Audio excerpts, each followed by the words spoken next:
Hello and welcome to a new edition of The Big Picture, the show where we try to go beyond the news to look at the larger forces that are driving news events.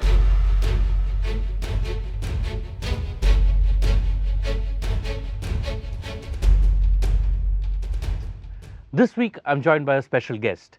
Constantino Xavier is a fellow at Brookings India who is specialized in India and its smaller neighbors.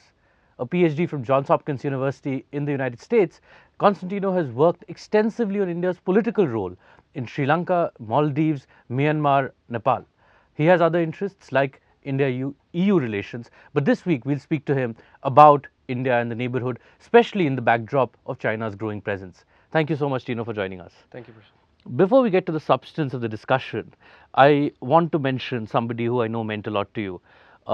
Last week, Professor Stephen Cohen died. You worked with him as a research assistant at Brookings in DC. He was considered the doyen of of South Asian security studies in the US. Would you like to look back at his life and what he meant to you and what he meant to India studies in general? Yeah, thanks, Prashant. I think if we look at Professor Steve Cohen and his role, it actually tells us how far US-India relations have come. This was someone who was equally comfortable in Pakistan and in India. He would meet Zia-ul Haq.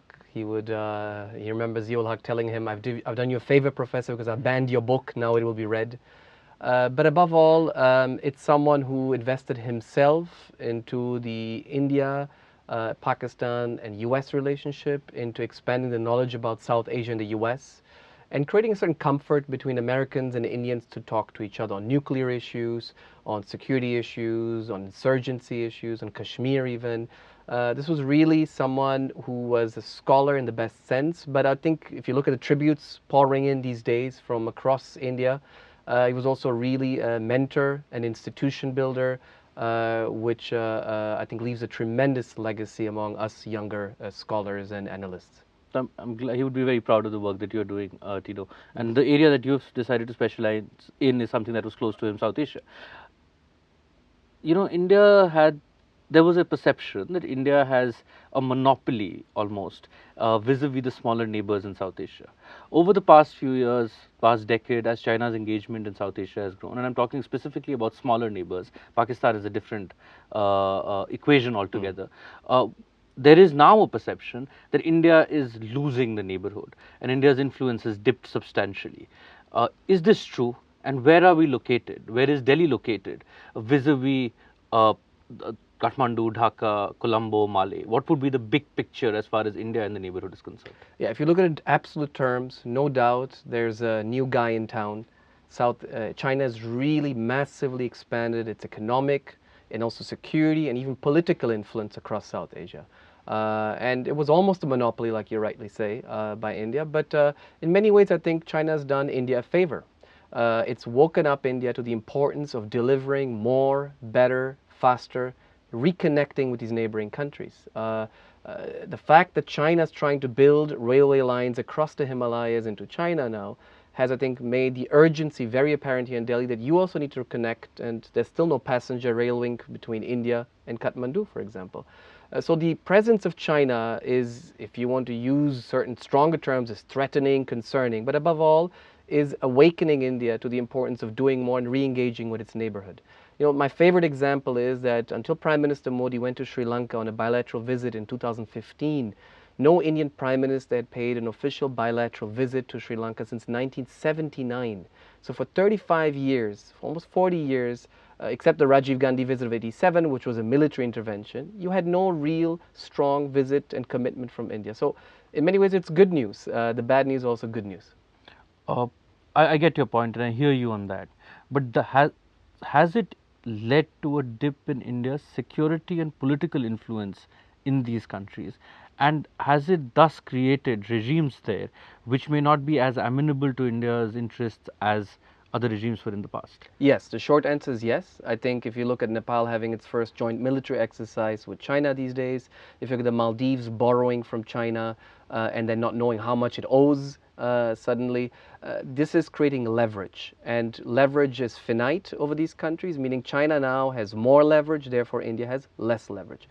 That's a classic realist way of looking at things. But at the same time, You now have India flying in airplanes to Jaffna airport after 40 or 50 years in Sri Lanka, for the first time reconnecting through air with Sri Lanka beyond Colombo. For the first time, you now have two new railway links with Bangladesh.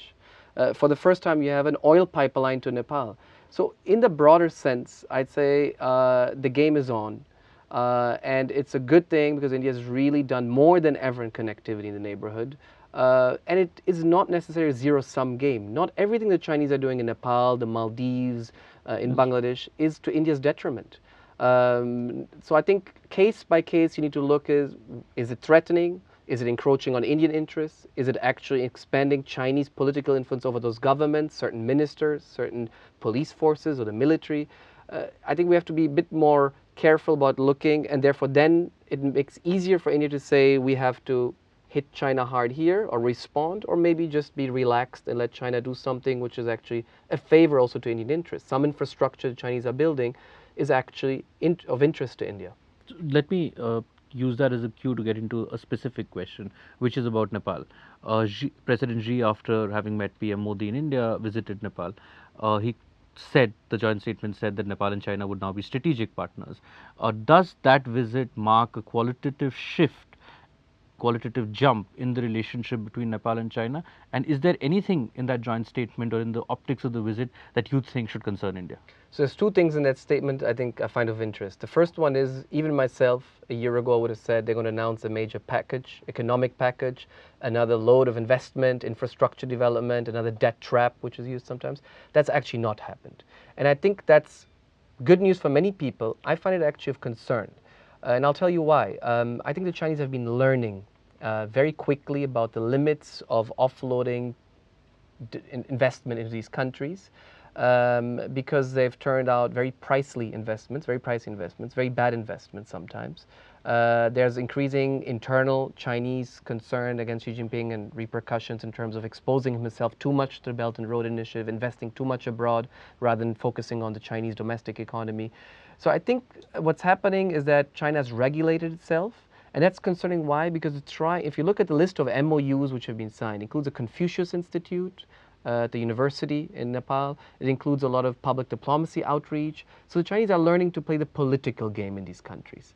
And they're learning how to create a favorable environment among political parties, bureaucracies, think tanks, universities that speak about China, a win-win approach, and will therefore make these investments, when they come, much more sustainable than they were in Sri Lanka, where you saw that China invested a lot and suddenly was left out in the cold because the regime changed, and then you lose off on these investments. So there's going to be an economic story, but there's also going to be a political story of China leveraging its economic influence, or finding new ways to shape these societies and curtail freedom of expression, stop criticism, and reduce in many ways the democratic space in Nepal, which is in many ways a young democracy. And one of the values that India has promoted, and this is something that your work speaks to quite extensively, even without articulating it maybe in as strong terms as some of the Western powers do, is democracy.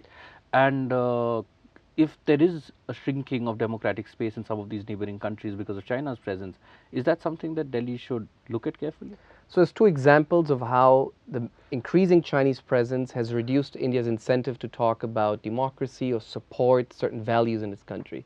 You see it in Bangladesh, where it's the best bilateral relationship probably India has, which had everything to fail, but is a very strong relationship, especially and of engagement towards Prime Minister Sheikh Hasina, because the Chinese are expanding their investment there. So your limit to criticize Sheikh Hasina on any minority issues or lack of transparent elections is reducing. In Nepal, something you know very well and have worked on a lot is also on the Madhesi issue and the minorities in the Terai. It's on a back burner today in India's foreign policy in Nepal. It was the main issue 10 years ago, and it's not even there anymore. It's not talked about at all. So you left out the groups you were protecting about inclusiveness, constitutional inclusiveness in Nepal, pushing for it for 10 years and suddenly withdrawing it. And one of the main reasons is because now you can't afford to put that pressure onto a very strong majority government in Kathmandu, because that majority government has an alternative called China. From the North or South Asia, I'd like you to take you to the south of South Asia, which is Sri Lanka. We're headed for elections in Sri Lanka, presidential elections. The last election saw pretty close Indian involvement, and by now I think there are several accounts which suggest that India had a behind the scenes role in cobbling together the opposition and seeing an end to the Rajpaksa regime. Goodbye Rajpaksa is a candidate this time around. Do you see India playing a similar role, or do you see India having a more hands-off approach and doing business with whoever comes to power there? Again, I think another example of what I was saying before, a hands-off approach, for two reasons.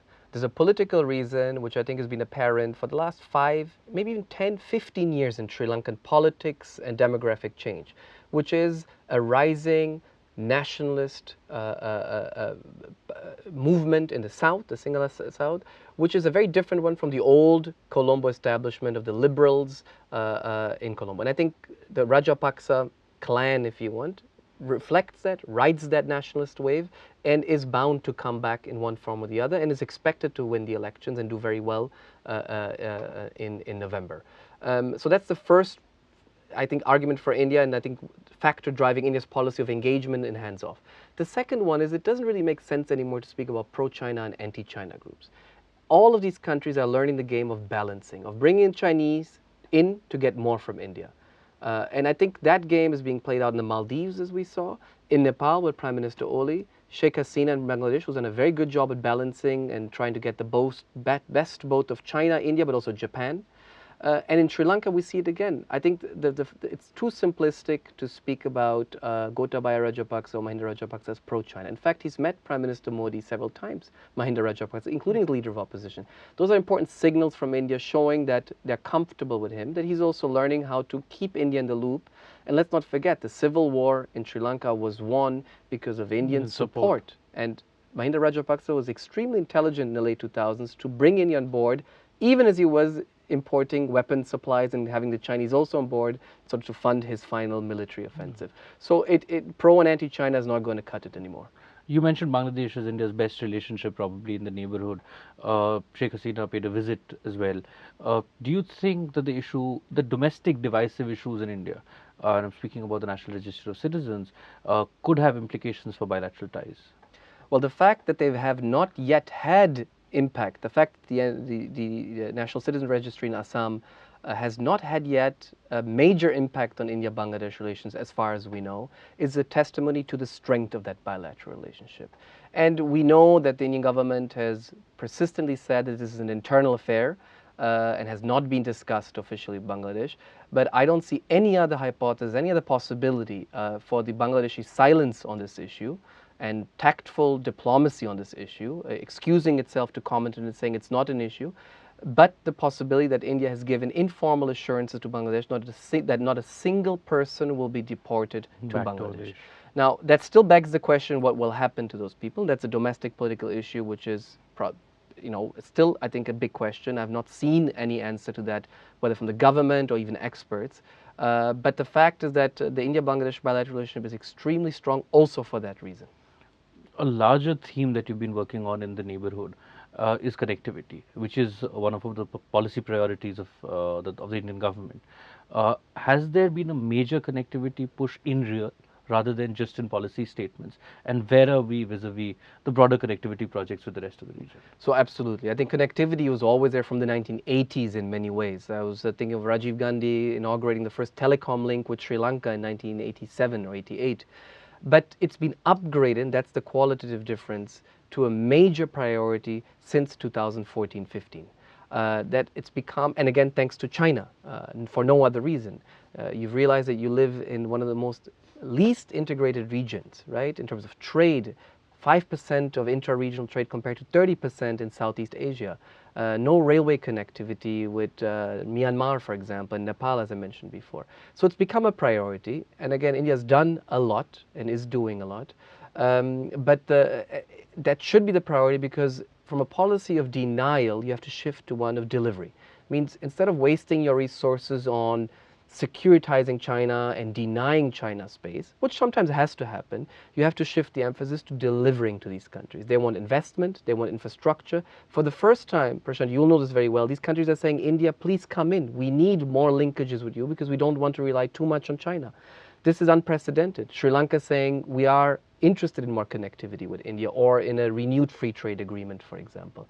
So that puts the onus and the ball into India's court to deliver more and economic openness, connectivity, infrastructure, bridges, ports, and it's happening. A lot of new initiatives which are happening and and more of these need to happen. Thank you so much. That's all the time we have for. I think we heard a very original, insightful, and almost counterintuitive take on China's presence in the region. It is there. It will be a big player. Its engagement with the neighbors will grow, but that's not necessarily a cause for alarm. India has to watch it, but India has to respond in effective ways, and in some ways, it is doing so. Thank you so much. Please join us for the next edition of The Big Picture.